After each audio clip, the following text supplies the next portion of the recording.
Oline, and welcome to the Sacred Groves of Nemeta, the Sophianic School of Arts and Sciences. I'm offering this introductory message to answer a question. I'm pretty sure that most, if not all of you who come to this platform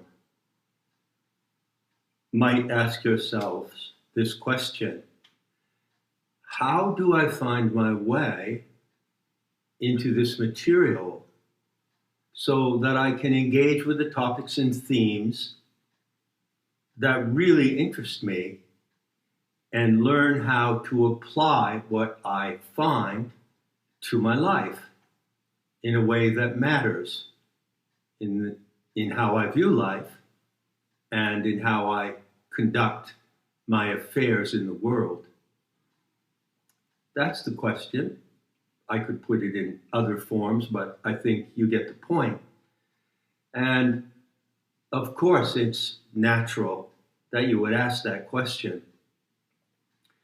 Now, there are two ways I can answer that question. One is the short form, and the other is the long form. So you'll find the short form here in this short introduction, and you'll find the long form under the same title with a text and the continuation of this talk on the page for visitors. So the first thing that I can tell you about how I teach that will benefit you in approaching Nemeta is that I use a multifaceted or full spectrum method of delivery. So compare this to what you would find in any university or institute of higher learning. You have the faculty of the university, they have their offices, and each one of the professors teaches a particular topic. So there is the professor of biology, of history, of art history. And each one of these professors only teaches that one subject. That is not the case here. And perhaps it might help if I use the word guise, a guise or a role. So in presenting Nemeta, I come to you through a variety of guises and roles. I am, for instance, a teacher of the humanities, but that's not all. So it's quite different from the situation that you find in conventional higher education. Yes, indeed, it is different. And I can't overemphasize how different it is. And this difference in the character, content, and delivery of Nemeta can be quite disorienting and baffling and off-putting. I'm fully aware of that. Exactly for that reason, I'm attempting in this talk to make it easier for you who come to Nemeta to receive the material and make it to the best of your own benefit by explaining how that material is coming to you, the manner in which I am attempting to reach you. And this is really, really important to understand. It's important to me. So I rely on your patience and your determination to follow what I'm going to say here in the preview and in the full talk available to registered visitors. I've used the terms guise and role, and those terms are applicable. But it might be better if I introduced the concept of a stylistic identity. Just think about that phrase for a moment. A stylistic identity. So I deliver the content of Nemeta and also everything I do in my talks in a stylistic identity or in a spectrum of stylistic identities.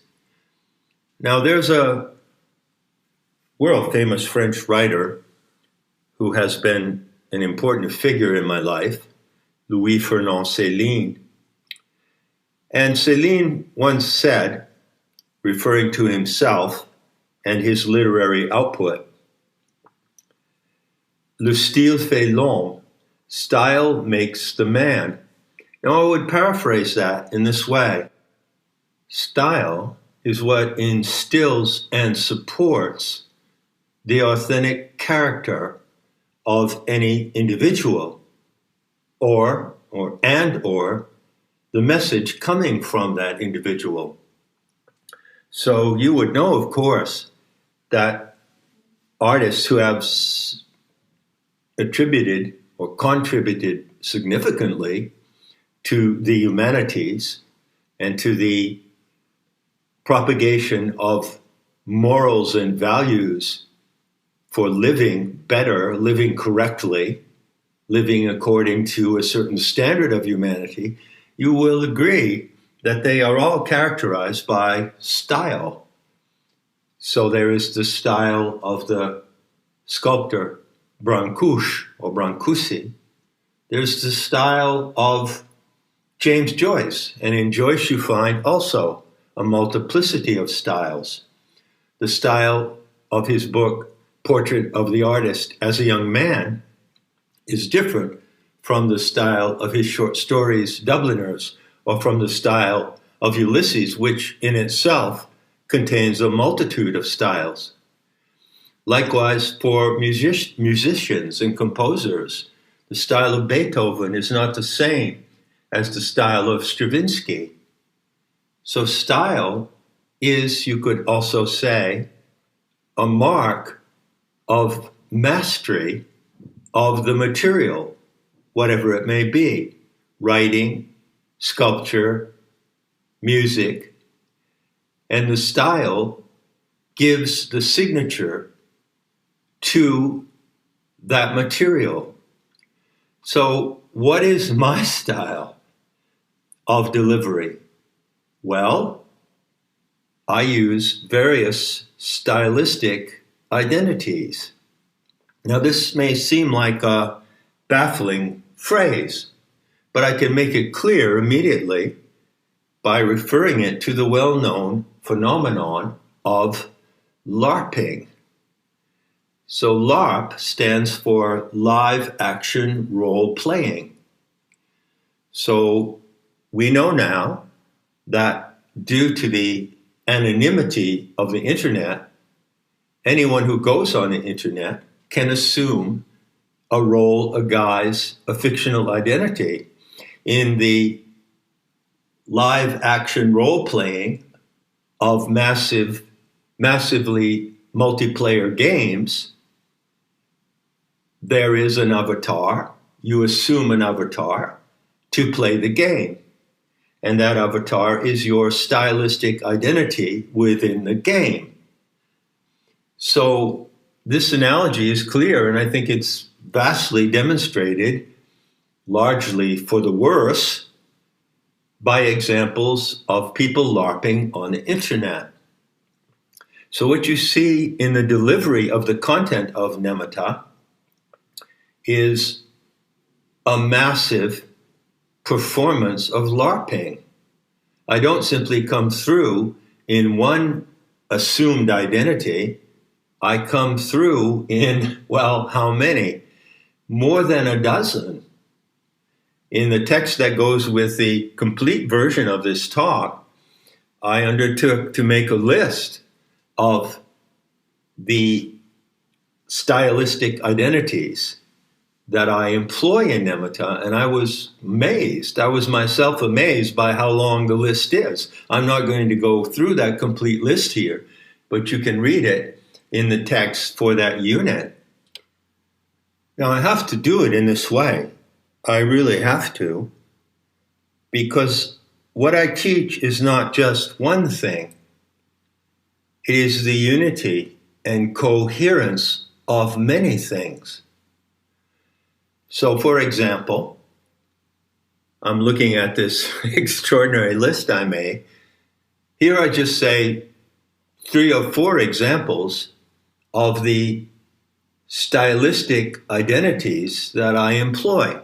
So on the one hand, I'm a self-taught scholar of the history of religions, philosophy, and occult and esoteric systems specialized in Gnosticism. So I'm a teacher of Gnosticism. But then again, I am also a beneficiary of modernism and of the modernist tradition in poetry, literature, and the arts. How many Gnostic scholars would also present themselves in that manner, in that role? Third, I'm also a teacher of naked eye astronomy. That is the art of reading the celestial code, reading the skies, and following the cycles of the sun, moon, and the planets. And that guise or that role goes into another, which is the comparative mythologist specialized in sidereal mythology. Sidereal mythology is the specific genre that investigates myths associated with the observable constellations in the sky. And hold on, it gets worse. Or, depending on your capacity to listen, it may get better. I also come across as a kind of psychologist. More specifically, I teach applied noetics or cognitive psychology. And I have stated, and I stand strongly by this statement, that the living gnosis today is primarily a system of applied noetics. Finally, as I say, I'm just cherry picking a few examples from the long list. I present myself as a terton or a treasure finder. This word terton comes from Tibetan Buddhism. So in that specific role, in that specific technique of delivery, if you will, I present myself as the treasure finder of the Terma of Gaia awakening. And that stylistic identity, again, goes to another one. And this is a rather humorous example of the spectrum of my LARPing. And that would be the role of a Zen heretic, Lama Lovemut, the founder of Dog Zen. And so I come across in that role as a critic of Buddhism in all its shapes and flavors. And that LARPing role goes to another, which is the exponent of the Maitreya process. So I don't pretend to be the Maitreya, but I may as well be, or you may as well be also, if you know what the Maitreya process is.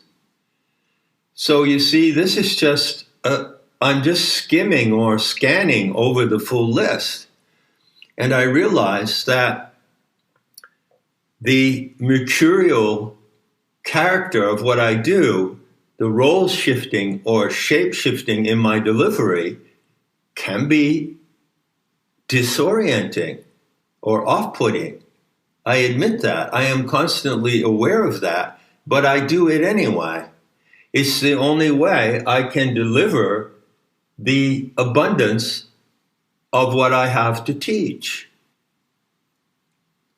So I'll conclude this preview here, and if you so desire, you can go and hear the full talk at Nemeta, and you can look at the text where I list, how many of them are there? I don't know.